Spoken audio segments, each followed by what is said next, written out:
চট্টগ্রামের সীতাকুণ্ডে একটি ওভারব্রিজের নিচে বিস্কুটের কার্টুনে মোড়ানো এক নবজাতকের মরদেহ উদ্ধার করেছে পুলিশ।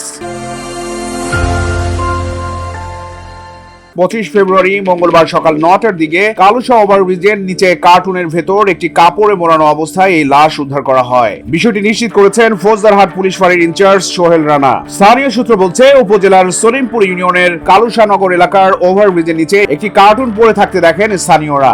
সন্দেহ হলে কার্টুনটি খুলে দেখেন তারা। এই সময় কার্টুনের ভেতরে একটি কাপড় মোড়ানো মৃত নবজাতকের মরদেহ দেখতে পায়। বিষয়টি পুলিশকে জানালে ঘটনাস্থলে গিয়ে নবজাতকের মরদেহ উদ্ধার করে ময়নাতদন্তের জন্য চট্টগ্রাম মেডিকেল কলেজ হাসপাতালের মর্গে পাঠানো হয়। তবে কে বা কারা নবজাতকের লাশটি ফেলে গেছে তা জানা যায়নি। ধারণা করা হচ্ছে নবজাতকটি একদিন বয়সী হতে পারে। স্থানীয়দের ধারণা, গভীর রাতে কেউ এখানে নবজাতকের লাশটি ফেলে রেখে যায়। ফৌজদারহাট পুলিশ ফাঁড়ির ইনচার্জ সোহেল রানা বলেন, স্থানীয়রা নবজাতকের মৃতদেহ বিস্কুটের কার্টুনে দেখতে পেয়ে আমাদের খবর দেয়। পরে ঘটনাস্থলে পুলিশের একটি টিম গিয়ে নবজাতকের মরদেহ উদ্ধার করে ময়নাতদন্তের জন্য মেডিকেল কলেজ হাসপাতালের মর্গে পাঠায়। নবজাতকের সঠিক তথ্য না পেলে ময়নাতদন্ত শেষে বেওয়ারিশ হিসেবে দাফন করা হবে বলে জানান তিনি। চট্টগ্রাম প্রতিদিন নিউজ ডেস্ক।